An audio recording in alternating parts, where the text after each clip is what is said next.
ശബരിമല ഭരിക്കുന്നത് CPM-ന്റെ നേതൃത്വത്തിലുള്ള ദേവസ്വം ബോർഡാണ്.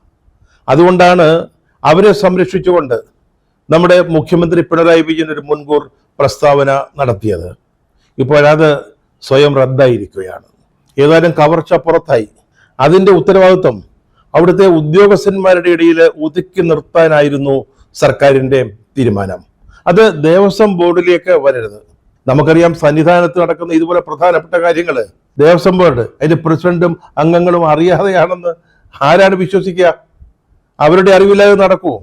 പക്ഷേ അന്വേഷണം ഉദ്യോഗസ്ഥരെ ഒതുക്കി നിർത്തി മുകളിലോട്ട് വരാതിരിക്കാനായിരുന്നു സർക്കാരിൻ്റെ ശ്രമം. ദേവസ്വം ബോർഡും കഴിഞ്ഞാൽ ചിലപ്പോൾ അതാത് കാലത്തെ ദേവസ്വം മന്ത്രിമാരിലേക്ക് അന്വേഷണം നീളാം. അവരെ വിളിച്ചു വരുത്തി ചോദ്യം ചെയ്യേണ്ടി വരും.